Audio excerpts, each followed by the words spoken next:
From WHYY and Billy Penn, it is Hittin season. Hey there, podcast pals. I'm John Stolnis from The Good Fight and Billy Penn. You can follow me on X at John Stolnis. The first half, the unofficial first half of the 2024 season has wrapped up. We have reached the All-Star break, and what a first half for your Philadelphia Phillies. We're going to recap the first half of the season following a bizarre series against the A's and a Sunday game that defies explanation, really, but we'll dive into all of that different kind of stuff, and we'll take a little bit of a sneak peek, a preview of the All-Star game coming up here on Tuesday night and the Home Run Derby on Monday night. So lots of good stuff to get to here on the podcast. Justin, Klugh, Liz Roscher joining me as always. I was off last week. My thanks to both of you guys for jumping in and doing a lot of extra podcasting work. Justin, of course, from Baseball Prospectus, The Dirty Inning, absolutely hammered. Follow him on Twitter at Justin_Klugh. Justin, what's up, bud? Nothing. Just I feel like that game today was, you dream of wanting to go into the All-Star break surging, but sometimes everybody's just kind of in a hurry to get home. I feel like we've had days at work like that where it's just vibes a little down. So I think in the end we'll be able to overlook that game and move on, because at this point, what choice do we have? I think Liz Roscher from Yahoo Sports, follow her on Twitter at Liz Roscher. I think that's the general sense after that game on Sunday. It felt like the Phillies were just kind of walking over like a cat when it wants you to scratch its belly and just put its little paws up in the air, and the A's instead just kind of stepped on them instead. It was a weird day on Sunday, but the first half is in the books. How are we feeling? It was if a little bit more distance from today's complete and utterly bizarre meltdown. Like, I don't know. It's like a switch flipped at one point, and all of a sudden, like, the Athletics became the most fearsome team in the entire planet. Well, Matt Winkelman pointed out, and I think it's worth repeating here, that when they swept the Dodgers, the Phillies were throwing Zach Wheeler, Aaron Nola, and Christopher Sanchez. And when you think about how much Ranger Suarez has been struggling lately, starting Ranger Suarez, Michael Mercado, and Orion Kerkering as the opener, and Tyler Phillips, this is different. This is a different set of guys facing, they're the A's, but they're a major league lineup they can hit. So I don't know. And given the last day of school vibes around this team today, I think it'll wind up being easier to overlook.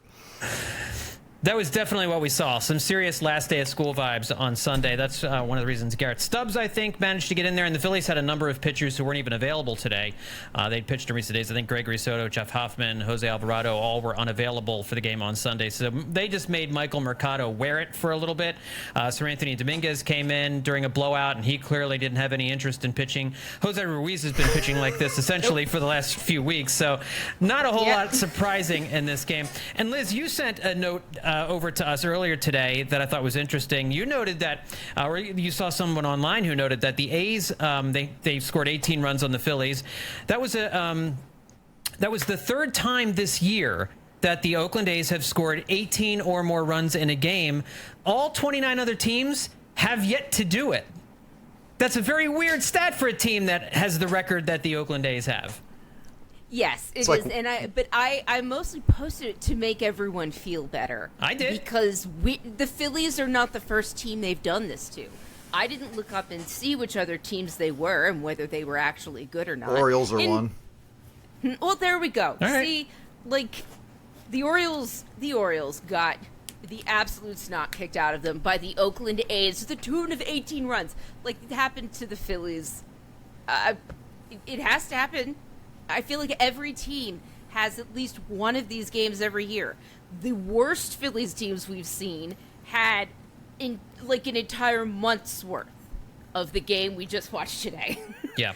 Pretty sure the Orioles gave up 19 runs too, but also I think once a month the A's just kind of like have this surge of collective anger that they are the A's and they are in the situation they are in. And it's like those of us, as like going right up to the trade deadline, they're like, well, some of us are going to get to like escape in a little escape pod via trade, and other people are just going to rot here for the rest of the season. So tensions have flared a bit. Hey, let's take it out on this team that's starting one of their relievers in this third game of a series before the All-Star break. Right. No Zach Wheeler. He didn't pitch today. Obviously, he's got the lower back spasm. So Ryan Kirkering pitched the first inning, and then the poo-poo platter of pitchers I mentioned just a minute ago finished up the last 8 innings of the game. But the Phillies, despite the 18-3 loss to the Oakland A's, enter the All-Star break with 62 wins and 34 losses. That is the second most wins for any National League team at the All-Star break in baseball history. The Atlanta Braves did beat the San Diego Padres on Sunday, but the lead in the National League East has shrunk all the way down to a skinny little 8.5 games. That is the largest lead of any division in Major League Baseball, and they maintain a 6.5 game lead over the Dodgers for the best record in the National League. I do want to say, though, the 18 runs that the Phillies gave up, that was enough to knock them off the top perch of having the best overall team ERA in baseball. They're now number 2. The Atlanta Braves are now ahead of the Phillies in ERA at 3.40. Their fans can hang their hat on that. Yeah. I want something to feel good about. Before we move off of the A's and talk about the Phillies in this first half, I do want to talk about a couple of different guys on the A's that we saw this weekend. In particular, Brent Rooker, who hit, over 900 feet of home runs in the game on Sunday. 2 balls that went over 450 feet, believed to be the first time any player has hit 2 balls onto Ashburn Alley in the same game. I don't know if this guy can play left field defensively. He's been a DH every day since May. From what I've been hearing online, it doesn't look like it's a good thing for him to be playing in the field at all. But the bat, can you imagine this bat in the lineup? After seeing Brent Rooker play this weekend, Justin. Yeah. Yes, I can. Can you see him? I can imagine it because there's like 4 guys just like him in the lineup already. Yes. Yeah. That's kind of my question here. I think if I could just jump into the conversation by cutting you off. Love it. So when the Twins drafted Rooker years ago, he was this raw power guy who they believed, the Twins specifically believed, had more control over the strike zone than any teams that had a pick before them.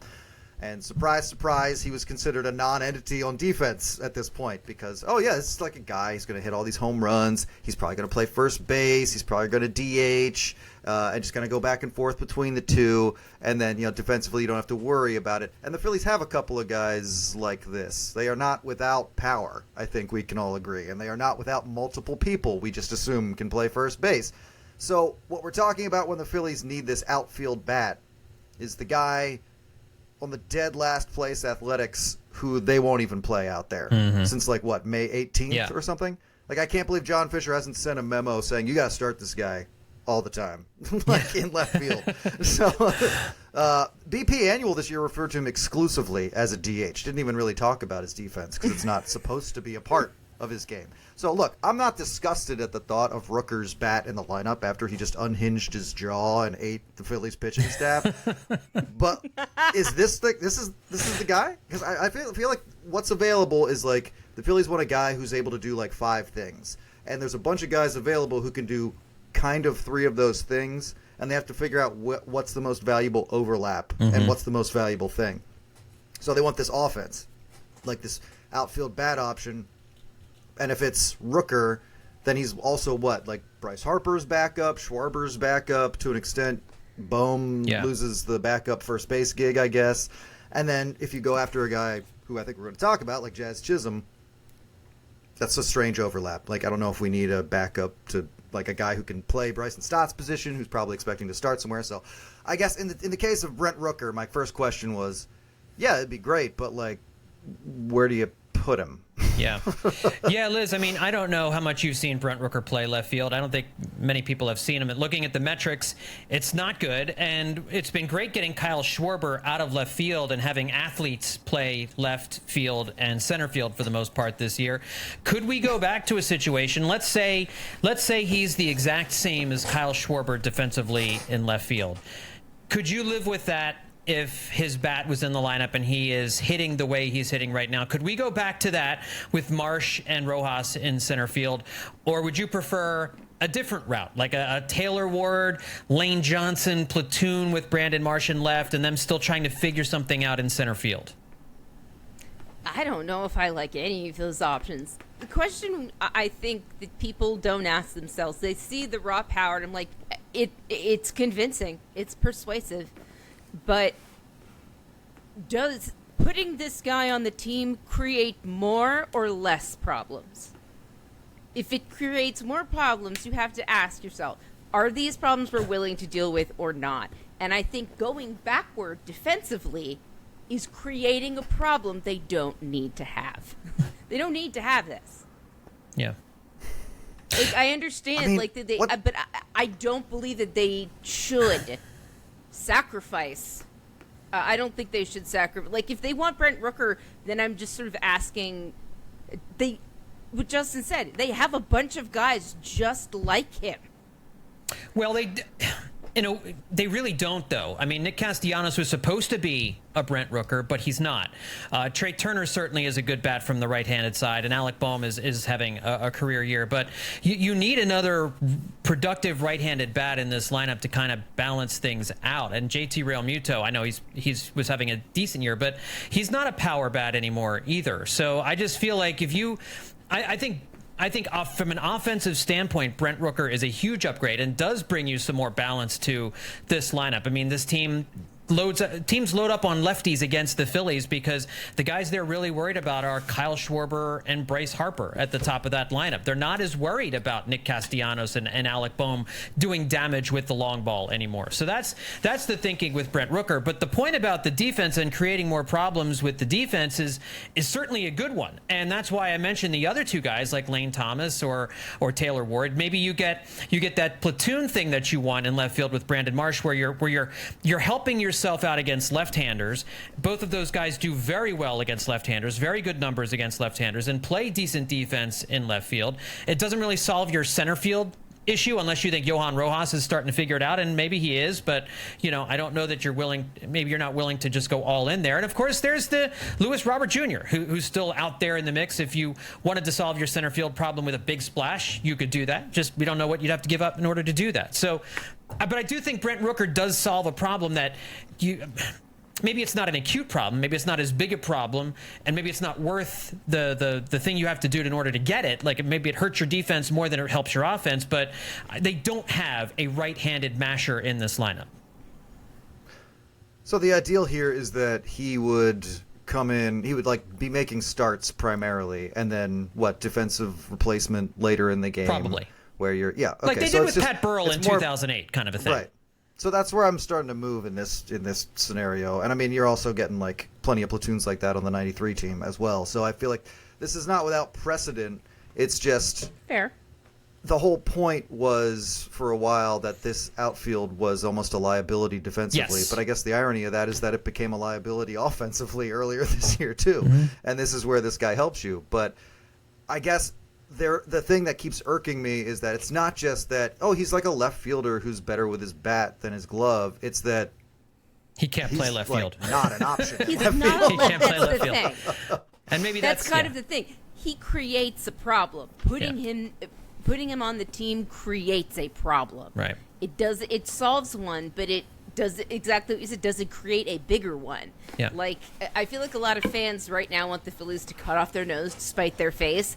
Like, it's just not let's all think a little bit harder before putting a guy who cannot field on a team that already has a full-time DH that they're paying a fair amount of money to. Right. And the last 2 years, they tried to out-hit their defense, and for most of the season, they did. But it certainly is nice to be able to score a lot of runs and play good defense, which it seems the 24 Phillies have been doing a lot more of. So we can talk a lot more about these guys as we move along. One other thing to note about potential trade options, Mason Miller, the A's closer, actually was flying with the Phillies to the All-Star game. The Phillies took, and this happens. We've seen this happen before. The teams, if there's an All-Star going, traveling from Philadelphia to wherever the All-Star game is on the team that they're playing, they'll share a charter. And so the Mason Miller is going to be on the Phillies charter flight to Texas, or was on the charter flight to Texas, and will be hanging out with the Phillies players, all 8 players, or I guess it's 6 players who are going to be attending the All-Star game and playing in the game. Of course, Ranger Suarez and Zach Wheeler are not playing in that game. So I don't know. Feels like relief pitcher is not a thing we've talked a whole lot about, but as we've seen, maybe we should be talking about it a little bit more. I just don't know that they're going to give up the pieces for Mason Miller that you need to give up. No, I don't think you're seeing them go after top guys on the market pitching wise. I think they'll do their due diligence and get the normal amount of arms, because otherwise this is like the first trade deadline of my life where the Phillies haven't been looking for pitching help or something, because teams are all looking for pitching help across the map, especially the ones with playoff aspirations. So yeah, I think they're going to be doing some looking there, but I don't think any of that is going to be like their sexiest move at the trade deadline. But I do hope that there is some kind of rule that if you surround a player with enough of your players, he just assimilates with them. Becomes that so that player, when 7 or 6 All-Stars, I guess, will be on the plane, they can just surround Mason Miller and perhaps bully him into just joining the team. He becomes a Philly by osmosis, which I think is really the best way to become a Philly. That's the way to do it. One of Manfred's more puzzling but admirable decisions. We give him a lot of grief on this podcast, but I got to say, kudos on the osmosis thing. That's definitely working. All right, let's talk about this first half of the season. This Phillies team has surpassed all expectations. We had said at the beginning of the year that it was imperative for them to get off to a hot start. They did that. They obviously weren't able to. They didn't continue the 700 ball that they were playing, but they're still playing 650 ball. I think they're on pace to win 106 games this year, which would, of course, break the team record. Are we watching the best Phillies team of all time? It feels to me like we are. It feels to me like we're watching the most complete Phillies team. I have never seen, even in the super rotation year of 2011, I've never seen a Phillies team, and this is borne out by the 8 All-Star selections, a team that so dominated the National League the way this Phillies team has dominated the National League. And I think they were 3.5 games clear of the Guardians for the best record in baseball, too, the last time I looked earlier today. So they appear to be the most complete team in baseball, and I think this is the most complete Phillies team I've seen. Even in that 2011 season, I never really bought into that team as like the best Phillies team of all time. It was certainly the best pitching staff of all time, but you could see that offensive decline already beginning in 2011. That offense wasn't the machine that it had been in 2007, 2008, and 2009. Whereas with this offense, with this pitching staff, it just seems like everything is all working together. They don't have losing streaks. They beat the teams they're supposed to beat. They've got the best record against winning teams in baseball. That's my argument for this Phillies team. I do believe this is the best Phillies team we've ever seen. I do believe this is the best Phillies team they've ever put together on paper, certainly through the first half of a season like this. Elizabeth, are we watching the best Phillies team of all time? Thus far, we definitely are. I can't speak to the remaining games because the season's half over. I don't want to proclaim that they are anything until we've finished the rest of this, but I think thus far they are exactly what you said. They are the most complete team, and they have even more up on the 2011 team because these guys actually look like they're enjoying it. The 2011 team, I remember thinking, and I didn't say it out loud a lot because I did not want to seem ungrateful, but they never looked like they were having the best time. They never looked in the Liz dugout. tried this takeout the other day, by the way, and I completely refuted it. Please, go ahead. Keep going. No, I remember they looked so businesslike all the time in 2011. Like, Shane Victorino was doing his Shane Victorino thing, but I feel like the presence of, like, guys like Cliff Lee turned the vibe of the clubhouse differently.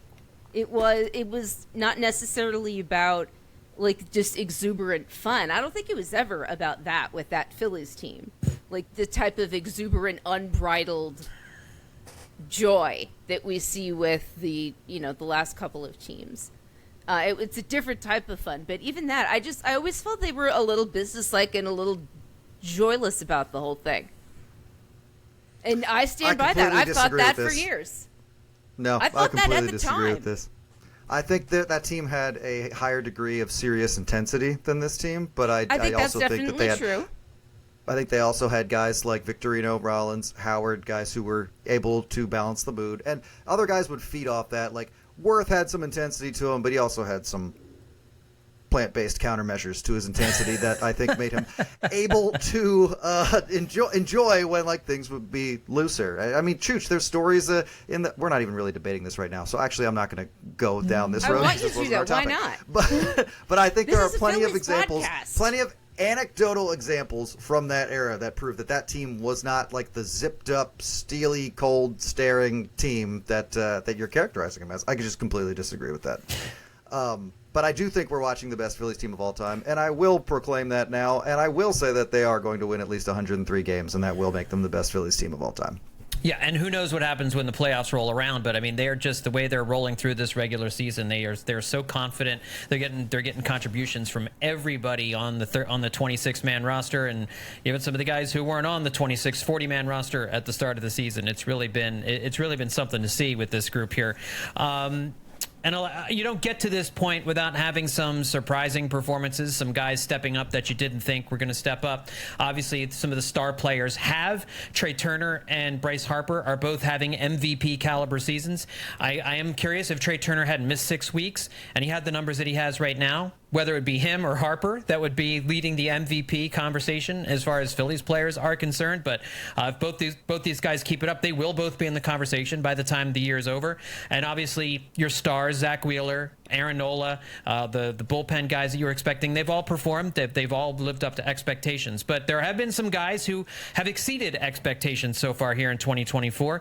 Justin, who do you think has exceeded expectations most? Who's had the most surprisingly positive first half of the Phillies season?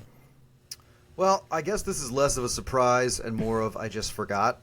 But I'm going to go Rafael Marchand. I think coming into this year, he was known as a hitter with power to the gaps, who wasn't a successful pitch framer, but had this accurate cannon for throwing out base runners. So there was stuff that was working there, and there's some stuff that needed work. And this year in the majors, when he was called upon to make some starts in the absence of Real Muto, which, that's a little different than being like, oh, yeah, hey, they want to call you up, and you're able to wrap your head around that, and it's all part of a plan because they're calling you up. No, you're called up because of an injury. It's not necessarily part of a plan. And he's hit .294 with an OPS only a hair under 900 in 51 at-bats. 7 of his 15 base hits have been for extra bases, so, he's finding those gaps. You could find people complimenting or cursing his pitch framing on any given night, which I think just goes to tell you, I know there's stats for that, and I'm actually going to talk about that in a second, but I feel like a lot of that's anecdotal and opinion-based when it comes to framing, other than, the most extreme cases. So, again, I took a casual's attempt to read about catch framing stats in a small sample size for Marchand, and about half the number of pitches received than even Garrett Stubbs has gotten. Marchand has saved, I believe, ever so slightly more runs than Stubbs and Real Muto this year.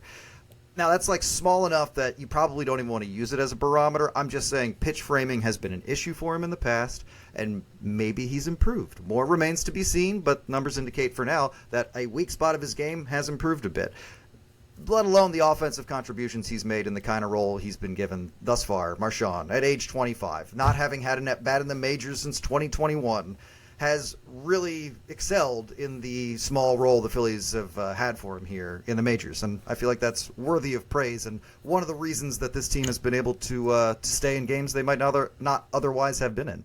I think it'll be a very interesting decision when JT Real Muto comes back, what they do. I think Marchand probably gets sent back down just because Stubbs is the vibes guy, and the backup catcher is not going to play a whole lot anyway down the stretch. But it would be very surprising if Marchand is not the backup catcher next year, unless he's part of a trade over the next few weeks or so. And that's going to be, given his performance, that might be a little bit of a tougher giveaway than maybe we would have thought a few weeks ago. Anyway, I like that pick. I was not on my radar because I think there are some more higher profile surprises that I had in mind, but that's an excellent one for sure. Liz, who do you think has had the most surprisingly positive first half of the season?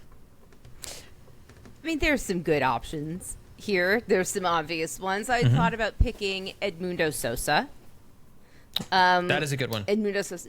I thought about picking him because he really contributed, like, at a time the Phillies needed it, like, hard.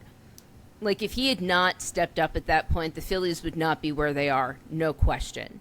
True. I believe, like, yeah, I think he's really important. But for me, it comes down to the two relievers. And, I mean, looking at their backgrounds, you could pick either one. They both had some like, Jeff Hoffman and Matt Strahm both had some spotty histories before they came here. I've seen 8 ERAs, 9 ERAs, things that do not look good, and then they come here and they figure it out. I think I'll pick Jeff Hoffman. For me personally, I love Matt Strahm, but I'm going to pick Hoffman just because this really feels it's a 1.12 ERA. The guy is unhittable. You can't shake him on the mound. Yeah. Either. No. Like, he makes a mistake, he gives up something, he knows how to move right on. And that is, you need that as a reliever. You need to have that steely-eyed focus on just what's in front of you. So I'll give it up for Jeff Hoffman. He's, to me, the most surprising, like, holy crap. Yeah, no, that's an excellent pick, too. I thought you guys were going to go, like with some of the All-Star, like Christopher Sanchez this season. Certainly has been more than we could have expected. Ranger Suarez, he's been a star, I mean, in our minds, but really now bursting onto the scene. He's had disappointing last 3 starts. He's not going to pitch in the All-Star game because of back spasms.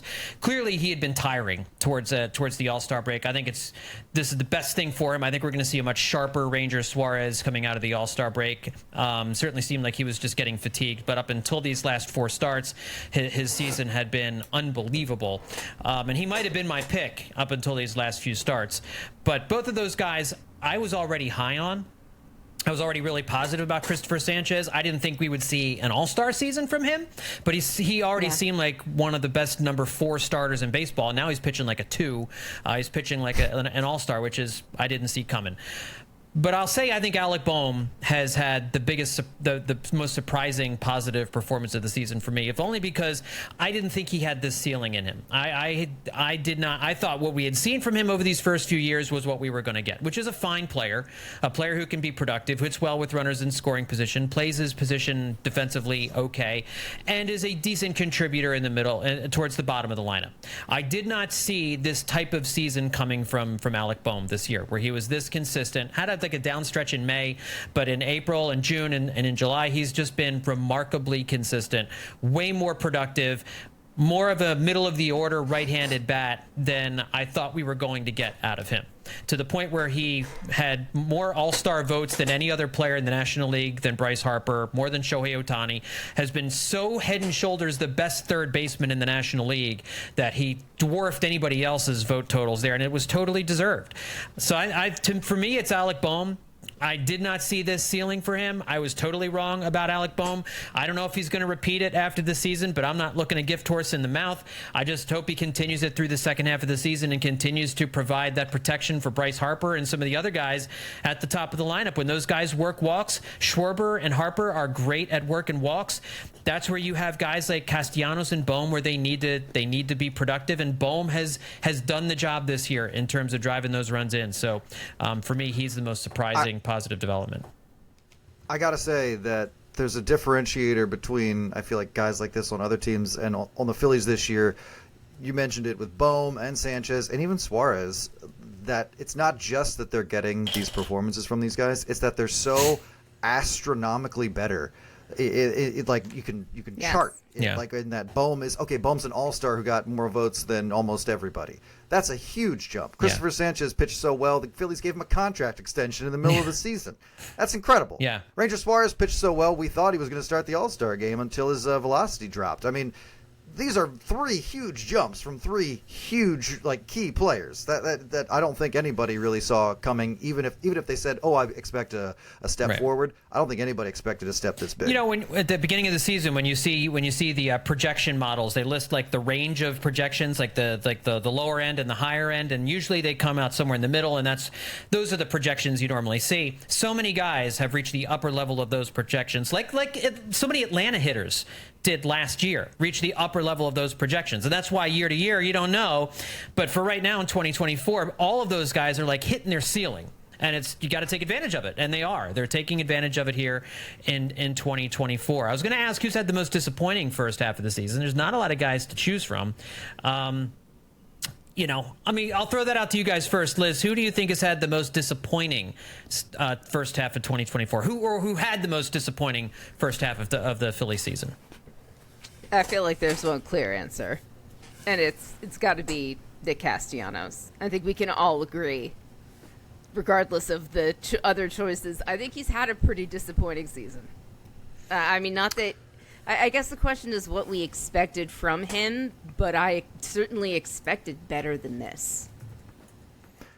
I think disappointment is the only way to characterize, and I think John is going to share my answer in Bryson Stott. I had my hopes cranked up real high for Bryson Stott. I thought the same thing as you with Alec Boehm. I said, so Bryson Stott's going to take the step forward and become a star this year. I said he was going to be an all-star this year. Alec Boehm literally did everything I thought Bryson Stott was going to do. And what you're not seeing from him this year is that confidence and maturity that defined his at-bats when he'd go down 0-2, and then he would just look softly into the pitcher's eyes, and the guy would just go insane, and suddenly Stott would be standing on first, and then he would be standing on second because he stole it. He's hitting like a few more fly balls, fewer grounders, and about the same rate of line drives. He's still stolen 22 out of 24 bases, by the way, which I didn't know. That's very, very good. His walk rate is almost double what it was last year, but I think that's part of it. His on-base percentage is the same, but I think he's drawing walks and just not successful when he puts the ball in play, which probably means his pitch selection isn't as good, which I think we can all confirm with the eyeball test when he struck out swinging at that pitch between his ankles the other day, which feeds back into the lack of confidence in his approach. But I don't think he's a lost cause, and frankly, no one's been targeting him, I feel like, with too many criticisms this year, mostly just frustrated size, because I think everybody knows there's still a really good player in there. He's just, struggling this year. I hope the break is good for him, because even if he can just get hot for 2 weeks this year, that might be enough to just tide the Phillies over and the fans over until next year when he'll come back with a clearer head and some better adjustments. Obviously, I'd rather just see him take off in the second half, but he's just he'll have a good weekend, and then by Monday it's back to swinging and missing. Yeah, he had a 3-week stretch where he was on fire. And aside from a 3-week stretch, I think it was in May, he really has struggled this year. He probably would be my first overall choice too. Castellanos, for me, it's not disappointing because my expectations for Castellanos are not all that high. He does have, and he's got 47 RBIs this year. He's hit decently since the end of May, but he's not certainly the superstar $100 million $100 million player that they signed a couple of years ago. So he's kind of just perpetually disappointing, and he takes a lot of the heat off of Bryson Stott. I'll throw one more name into the mix, and that's Whit Merrifield, who I don't know if anybody was thought about saying that. I don't think anybody thought. I don't know who that is. I don't believe that guy is on the Phillies. The departed Whit Merrifield, who was not able to make it to the All-Star break before being released by the Phillies in favor of Weston Wilson. I can't believe he made it so far. How did he make it that far? On a first-place team, no less. God, he just did not find it. No, ever. Nothing. He could not string 2 good games together. That was that was so much worse than I think the Phillies imagined the bottom being for him. And I mentioned when they first were thinking about signing him, I was concerned about that we were looking at another Josh Harrison, and it was worse than that. So it was. I was surprised at the level of which he stunk. So certainly that was a very disappointing signing that did not work out well. So talk a little bit about. The first half. Do you have any favorite memories of the first half of the season? There are a lot of cool family moments, like the Tyler Phillips start on Saturday was certainly a cool moment. There were some big wins this year. The London series, Bryce Harper with the soccer slide. I think I'm trying to remember. So many of these games have just kind of run together, but for me, I think it was the Bryce Harper soccer slide in London that was probably my favorite moment of the first half so far. Just the showmanship of the whole thing, the Phillies as being part of this big spectacle and whatnot. That's probably number one for me. Justin, favorite? Do you have a favorite moment or memory or game from the first half?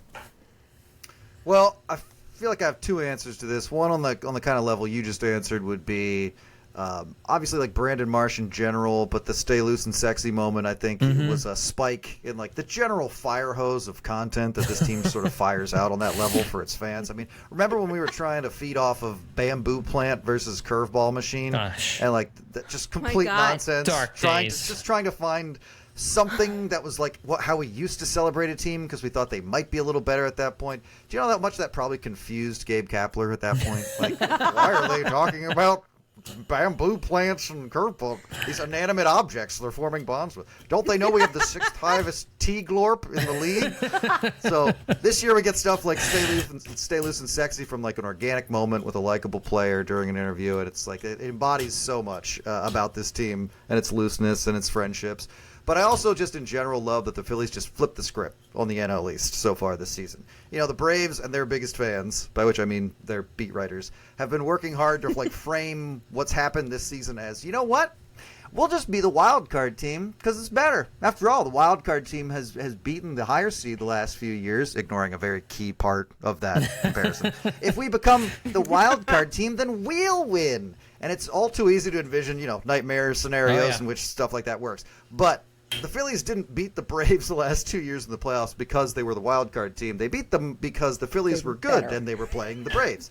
So we can look at this the other way, that the Phillies have done it the scrappy underdog way, and this year decided to try it like God's perfect baseball machine and see how that works. Because there's all kinds of stories about higher seeds struggling in the playoffs, but you know what?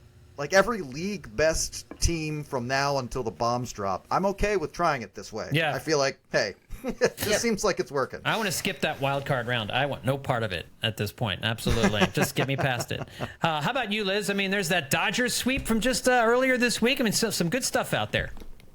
That felt good. That felt good. When the Phillies started to heat up at the very beginning of the season, I remember thinking to myself, do I want to let me dive in now? I'm going to get into it. And then they just sort of took off, and the games, just like you said, they started to blur together. Yeah. And not in a bad way. No. But in just sort of they've been dependable. You know you can turn them on, and most nights you're going to see them doing the good stuff, doing the right things. You're going to see Aaron Nola looking pretty good. I didn't get a chance to mention him, but I wanted to. He's had a lot of I think really good moments, a lot of positive moments. I think he's been the quietest member of the rotation.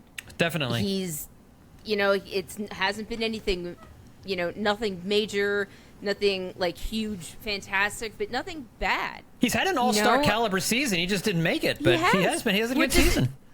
He's having one of his best seasons in the last few years.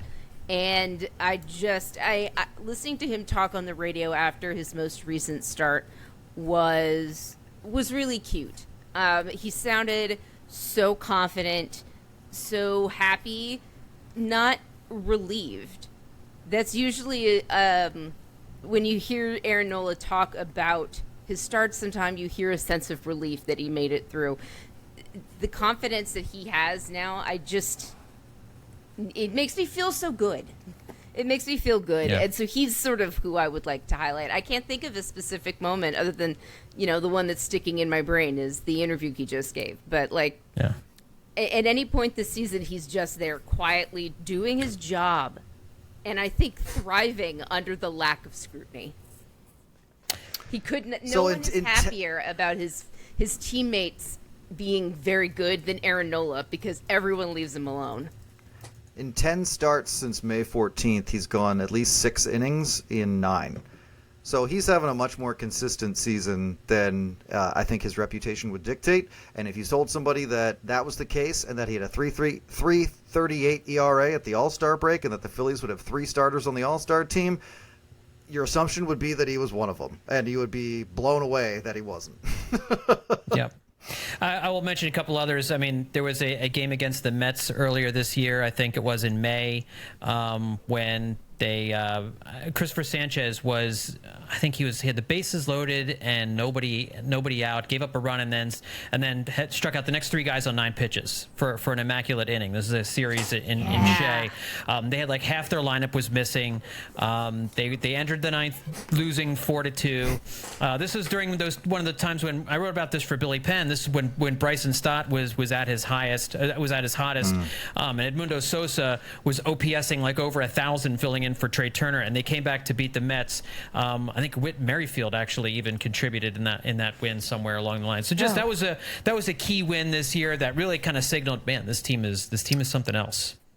Christopher Sanchez's complete game. Yep. Reese Hoskins' return with the Brewers was a big moment. Yep. And also, I'm just going to call out John because he called it Shea just a second ago because he's old. I wasn't going to say anything. I didn't even realize They're practically the same place, honestly. It looks the same. You can see the airplanes. It'll from always be Shea Stadium for me. Both stadiums. It'll always be Shea, just like Candles. The Giants play at Candlestick. That's just where they play. I'm sorry, I don't care. All right. Cole Hamels' retirement ceremony was big with the Yep. ex-players that came back and everything. That was a great game and great series, I think. Yep. This has been, and this is a team that has provided plenty of fodder for the yearbook. It's like if you wanted to branch out from just showing like highlights that can be viewed like through the MLB app, you would have plenty of stuff to go by here. Learning that Aaron Nola is in charge of the fog machine and how much fog they so actually much fog. use. That can't be good for you. That cannot be good for your lungs. I'm sorry. Oh, absolutely not. It's terrible. These guys got to go out there and pitch. Stop breathing in all of the fog smoke or whatever it is that. We're gonna find out Ranger Suarez's locker is right next to the fog machine, and we're like, they're giving Ranger black lung. I mean, you can't do that, man. I was just gonna say he's gonna have like coal miner's lungs. She's giving it's a guy emphysema. So what percentage do you give the chance to Phillies to hold on and win the National League East? 98. 98, yep. Yeah, I was just going to say 98. 98, 98, 90, as 97. high it can be. Upper 90s, yeah. I think that's about right. There's just it seems like it's not going to happen that they're going to blow this. So, very very cool first half. Just great stuff from this Phillies. Looking ahead now. The All-Star. Before I get to the All-Star game, I'm going to ask you one question about the second half, and I didn't include this in the show sheet, but as far as like they're going to make an addition, they're going to get somebody. Just your best guess right now as we sit here on July 14th, Sunday night before the All-Star game, before the Home Run Derby. Give me a quick prediction. Justin? Who do you think it will be the main acquisition for the Phillies here at the trade deadline? Where do you see them going? Oh Lord. I know I sprung it on you. Taylor Ward didn't get traded anywhere. Not right? yet. I'm thinking. I don't think of in terms of exact players at the trade deadline anymore. I think of tiers of guys, and Brent Rooker is like a top tier guy at this particular trade deadline because it's not great out there. I think you're seeing a lot of role players and a lot of teams trying to fill specific spots. I don't know if. I don't think the Phillies are going to operate on that level. We know they're not interested in Jazz Chisholm, it's been reported that they're not interested in Jazz Chisholm because I don't think he is as good of a fit. So, I don't know. I think that drops you down to more like the Taylor Ward level, a guy who's been quietly productive and maybe doesn't blow up the internet when the trade goes down. But I think you see a lot of scrambling from Phillies fans to learn a little more about him. Liz, what do you think? Dombrowski likes to keep his fireworks to the off season. He does. He at least since he's doing the Phillies, it hasn't been like a big major. I mean, I'm just remembering. I think his first trade deadline, and just all of us having massive question marks over our heads. Yeah. I agree with Justin. I don't think that they can't get to a top tier guy. I don't think they need a top tier guy. As much as we would all love Brent Rooker's power, I don't think they need like a top shelf guy, nor do they want to part with any of the things that they would have to. The Phillies have a lot of money, and they really want to try and hold on to their talent, which I think is wise. I think outfield probably. I have no idea on specific dudes either. Just what is it? Who's that guy that everyone hates? He was on the Cardinals for a while. That guy that everyone hates, not him. I can't think of who you're talking Tommy about. Pham. Oh, Tommy Pham. Yeah, it's not going to be Tommy Pham. Tommy Not going to be Tommy Pham. Yeah, As soon as Taylor I said Ward's the name, name. you're like, oh yeah, the guy who everyone hates. The guy everyone hates. No, Nick was clicking here. Yeah. I think Taylor Ward's a great name. I think if I had to pick one name, that would probably be the one. There's a pipeline to the Angels. The Phillies and Dombrowski have made a number of moves with the Angels over the last couple of years. Seems like they have a good working relationship with Anaheim. I think Lane Thomas. I don't think the Nationals would have a problem trading a guy like Lane Thomas in division with the Phillies. The Nationals aren't going anywhere, and they're going to sell. So I'd like to see Dave Dombrowski across from from Mike Rizzo at the negotiating table. I like table. my chances there. I think that would be. Yep. I think that would be fun. And maybe they snag a Nationals reliever at the same time. I think they're going to get another reliever too, but I agree. I don't think it's going to be a Mason Miller. I don't think they're trading Justin Crawford. I don't think they're trading Aiden Miller. I don't think they're trading Andrew Painter. I think everybody else could be on the table, but you're not going to get Luis Robert Jr. Without including at least one of those guys. So I agree. I think that's kind of the tier we're talking about, and I think that's fine. I think it doesn't solve your offense, but you don't really have an offensive problem. You just kind of have a weakness against left-handed pitching, and adding a guy like that solves those problems. And listen, if Robert Jr. is available for a lower price, I would absolutely want to see that. Well, I don't want to say absolutely. There's stuff about Robert Jr. I'm not sure I like, but I'm withholding judgment on that before learning a little bit more. One thing we should like is that he's on the White Sox, and they are just known for being stupid. Yep. I'm sorry. Yep. They are not good They're at not what smart. they do. Nope. And so I feel like everyone should give it a try. You never know what they'll take. All right, real quick on the All-Star game. 8 Phillies players selected. 6 of them will be playing in this game. 3/4 of the starting infield will be manned by Phillies. Alec Boehm, Trey Turner, Bryce Harper, and then, of course, Christopher Sanchez will likely pitch in the game, as will Jeff Hoffman and Matt Strahm. Which of these players, Liz, are you most excited to see play in the All-Star game? That's really good. I think it's Alec Boehm. I'm excited for him. It's his very first time. In his wildest dreams, I'm sure. Like, it's what every baseball playing kid imagines. But he's our homegrown player. He's the Phillies' homegrown player, and he's getting to go live out his dream at the All-Star game. I'm excited to see him do that. I'm excited to see him at the Home Run Derby, because he's just like, sure, if you're going to ask me to do it, how am I going to say no? Yeah. Justin, how about you? Matt Strahm is made for the All-Star game. Yeah. I mean, he's made to be in a metal hair cover band doing an 80-minute guitar solo at the Trop, but that place doesn't exist anymore, so I will settle for striking out Juan Soto in Arlington. Think about it. This guy brings the intensity of a playoff game to every appearance, except this one is actually nationally televised and on the big stage with nothing really at stake. Right. So you can just sit there and enjoy his intensity and not hope, oh boy, how he's given up a couple runs the last couple appearances is something to worry about. No, he can just get up there, face a batter or two, and do his Matt Strahm thing and kind of introduce himself to baseball at large. And I think this is just it's just perfect for him. There's nothing on the line, and he can just be as intense and crazy as he wants to be. We used to make fun of Phillies relievers getting picked for the All-Star game when they were the only ones who were getting picked. It's insane that Remember the days. The 2 middle relievers got picked on merit. Man, I didn't even think about that. That's such an accomplishment. To be picked because you were good at relief pitching. And you're a middle reliever. Because, hey, your ERA is under 4, and you're on a last place team. Get in here. Yeah. Well, I wouldn't call them middle relief, John. You're right. They do they're close not middle occasionally. relievers. Yeah. They don't really have a closer. They don't really have a closer. That Matt Gill wrote about that last week. That the Phillies bullpen by committee, really works for them. Yeah. So. Yeah, I get it. It's just give them the proper respect, John. I'm sorry. I'll try better. You're affecting their future value, John. Sure. If you don't call them, you must call them all relievers. Their agents are more than welcome to call me anytime they want, and we'll talk about it. We'll hash it out. But believe me, they probably they're just not big save guys. They don't have big save totals, which is usually what gets you into the All-Star game. For me, I was really, really bummed when Harper Bryce Harper injured his hamstring, and I thought there was a chance he wouldn't be able to play in the All-Star game because it's only the second time he's made an All-Star team as a Philly, which is bonkers. But that it looked like he wasn't going to get to play in the game for the second time because he got injured right before it when he got hit in the hand by Blake Snell.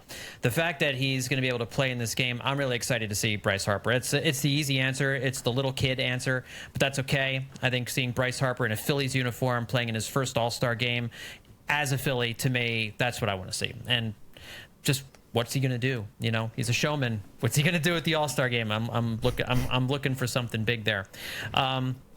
The home run derby on Monday night.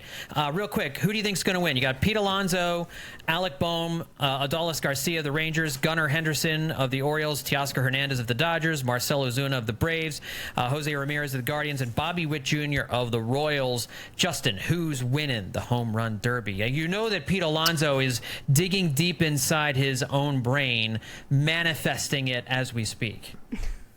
Yeah. No, Idiot. he suffers from an acute case of wanting it too bad and taking it too seriously. I hate to say it, Marcell Ozuna's going to win the home run derby, and the commentary is not going to be good. It's gonna suck. I can just feel it already. Like at that list of names, there's a couple of guys who I don't know if they got really hot, maybe, but you got Alec Bowman there. I mean, he's going to get instantly eliminated. I'm sorry. Yeah, he is. he's I 11 think we home all runs this know year. That, I guess my question is. And I'm not bringing this up just to bring it up. I feel like the science behind guys mess up their swings in the home run derby isn't fiction, but overblown, I think, a lot of the time. So I'm not bringing it up because it's an automatic concern I have. It's more just like, isn't the guy who's so good at hitting doubles and doesn't really hit home runs the exact candidate for that to happen if he's suddenly now trying to launch the ball for this competition? I know I'm putting this out there because you know how sometimes I say an opinion I know is wrong because I need you guys to refute it so that I can refute it to myself. Sure. That's exactly what I'm doing here. So why won't that happen to Alec Boehm? I don't think. Oh my God, it's going to happen. Oh my God. What have you guys done? You did this, not me. We did do it. I can't say that it won't, but I don't know. Him getting instantly eliminated will help. Yeah, if he's not in for very fair. long. Yes. I like that answer better. Yeah, I mean, like that that will answer better. That's a certainly good answer. help. I hope he here's hits- the thing. Oh, I'm Liz? sorry. I was waiting for you to finish, Justin. No, here's the thing. Go ahead, Liz. No, and I completely forgot what I was going to say. Oh, okay. I hope he hits 40 balls off the wall, like 40 clean doubles, then is instantly eliminated. That's fine with That's me what too. I want. Absolutely. I don't need a Bobby Abreu situation here with Alec Boehm. Just it'll be good to see him in the game, and then just get in the derby, and then you go sit and watch the rest of your teammates. I mean, if he gets out of the first round, then he's got to win it all. Just to put that out there as well. Okay. But I think ideal scenario, he makes a lot of hard contact and then just goes and sits down and has a nice time. I will say Gunnar Henderson surprises and wins the home run like derby. that a lot better. Yeah, I think he wins the home run He derby. was my pick. Yeah. He was the first guy to commit to it. He's had the most time. I think he'll surprise some people. Yeah, I think he's going gonna to win. Pete Alonso. Yeah. Man, I hate him. No, so I really want him to lose. I want him to be embarrassed really badly. Same. All right, let's finish up with some final thoughts as we get ready for All-Star break week. Justin, start us off with some final thoughts tonight. So I was gifted today by a beloved relative this bat. Ooh. You tell me. I Googled Gary Matthews bat, game used bat, which this is not used. So my guess is if this was Gary Matthews bat, it was never, ever used in a game. But the game used Gary Matthews bat that's selling on eBay for $200 right now has this exact insignia at the end. The big stick, Wow. his name, it says pro, and it's just been obviously used. Now, is that also just a scam? Who knows? But I guess I'm just asking you, do you think this was a belonging of Gary Matthews at some point? Because there are indications that it were. And even if not, just a cool thing to have. I don't know. It looks like a bat that would have been given away at like Bat Day at the vet back in like the 80s or something, but it could be. I don't know. That's also totally on the table. Yeah. But I mean, yeah, there's no indicate. You'd think if it was that, it would have like corporate logos or something on it somewhere, which it doesn't. Yeah. Other than the Rawlings logo. MAB so. paints stamped right on the side of that thing. Yeah. It's been. I mean, my thought is that maybe it was made for him as part of his general lot of bats, and he never got around to using it. Yeah, that could be it too. It says Gary Matthews on the bottom, and then also 36 FC, which I don't know. You should take it in. I haven't looked into this too much. Yeah, you should take it in someplace and have it checked out. You know, Sarge bats are worth their weight in gold. For anyone listening to this without the video, I'm showing them the bat. Yes, well, just to be we'll clear. show it on I'm YouTube. Not just... Yep. Liz, final thoughts. I have been going through my collection of MLB cookbooks. I have some stuff planned for the second half. But one cookbook I probably won't get to unless all sorts of things go wrong is one called the Home Plate Cookbook. Recipes from baseball greats, just great for your home plate. By a man named Gary Saunders. And going through this book, it's a just seemingly unconnected list of baseball players. And baseball-related people. Max Patkin, the baseball clown prince of baseball, yeah. He has a recipe in here. Don Kessinger. I'm just going through. We've got information about peanuts. We've got something from Harry Carey that was absolutely just from his cookbook. But the one thing that I came across here that I wanted to share is a recipe for someone named Morgana the Kissing Bandit. I remember her. Oh, yeah. I know that one. Oh, we're getting the picture. Here she is. She wrote it. Wow, okay.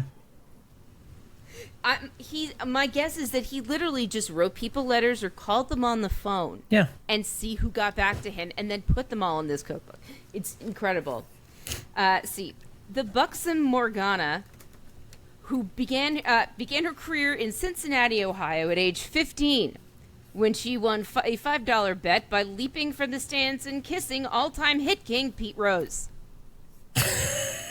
That was her whole thing. That totally checks out. Yep. Yeah, it really... That was Pete's thing, too. Yeah. Yeah.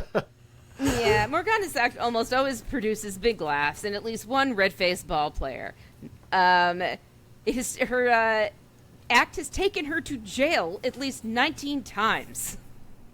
Crime doesn't pay. She's submitted a recipe from a local restaurant called Marzetti's, and it's just called Johnny Marzetti. It is ground beef, canned tomatoes, and egg noodles. So Morgana totally understood the assignment. She nailed it. Okay. Yes. She nailed it. Absolutely. That is exactly the Cincinnati, recipe Ohio, you would expect. everybody here. Columbus. Yeah. And that's... I will add, just for the sake of saying it, that it is the MLB amateur draft tonight, and the Phillies did just take an prep school outfielder named Dante Nori with the number 27 pick. All right. Do we know anything about him? No. When will you see him? Never. 6 years at the earliest.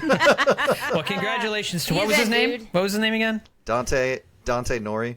Welcome to Philadelphia in 6 years, Dante. We will be looking forward to seeing your bat/glove/ very fast running feet in Philadelphia. Someone mark this episode. In case you were wondering, yes, people are furious because he's not a catcher. Oh my Sure. God. This is great. Online is the best place to be at all times. Don't ever log off. Run away. Should be a fun All-Star game with the Phillies dominating this All-Star game, this Midsummer Classic here, and then Alec Boehm in the Home Run Derby on Monday night. So I know you guys will be watching. I'll be back midweek to talk a little bit about the All-Star game, and we'll get you set up for the second half of the season at the end of the week as well. Make sure you're checking out all of our content over at our partners, BillyPenn.com. We've got a landing page there you should check out, BillyPenn.com/Hittin Season. And, of course, you can read all of Liz's great work over at Yahoo Sports, sports.yahoo.com. Justin over at Baseball Prospectus, and of course my stuff at The Good Fight and Billy Penn, Justin for Billy Penn as well. And over at the Hittin Season Patreon. I'm going to send you all kinds of different places. That's over at patreon.com/Hittin Season. Some extra bonus fun podcasts, The Dirty Inning, Absolutely Hammered, lots of other stuff over there as well. Thanks everybody for tuning in. We'll talk to you next time right here on Hittin Season.